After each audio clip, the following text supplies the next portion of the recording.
The political leader with the most experience fighting the Chinese Communist Party, first successfully and later much less so, was nationalist leader Chiang Kai-shek. After the Japanese invasion of Manchuria in 1931, Chiang was under enormous pressure to declare war on the Empire of the Rising Sun. He refused, arguing that before the Japanese could be driven out of China, the communist rebellion must first be put down. First internal pacification, then external resistance, he insisted.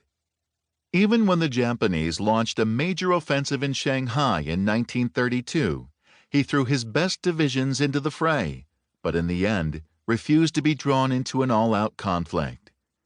The Japanese are like a disease of the skin, Chiang later explained to his restless army commanders, but the communists are like a disease of the heart.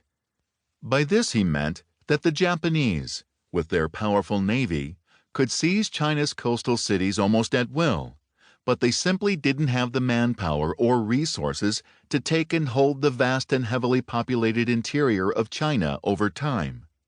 He knew they would eventually be forced by time or circumstances to leave, although he couldn't have known that China's liberation would not be accomplished until 1945, only after the blood of nearly 500,000 Americans, and many times that number of Chinese, had been spilled.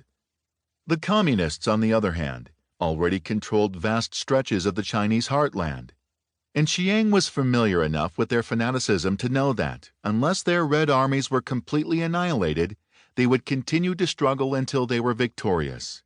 It was to be a battle to the death. You die, I live, as the Chinese say, for the very heart of China. In the end, the disease of the heart that Chiang had warned about did indeed prove fatal to his own nationalist government, and with its retreat to the island of Taiwan, died the dream of a free and democratic China. Chiang Kai-shek's remarkable metaphor can be used to illustrate the severity of the threats that America faces today.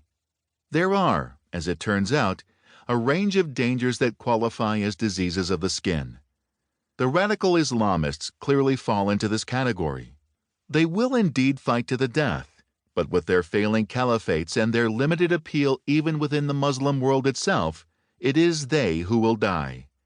Terror attacks, however much fear they may sporadically generate among the population, are a sign of weakness, not of strength. Any tactic that results in the death of your most committed followers is ultimately self-defeating. At the end of the day, such attacks, however deadly they prove to innocent bystanders, pose no real danger to the world order America and the West have built. Iran and North Korea are greater threats. A nuclear-armed Iran would threaten the Sunni Arab nations and jeopardize the very existence of Israel. In fact, the mullahs openly speak of using nuclear weapons to usher in the reign of the 12th Imam. As far as North Korea's nukes and missiles are concerned, these already constitute a serious threat to our allies in East Asia. That Kim Jong-un is additionally seeking, with help from across his country's border with China, to acquire the ability to strike at the American homeland should give us all pause.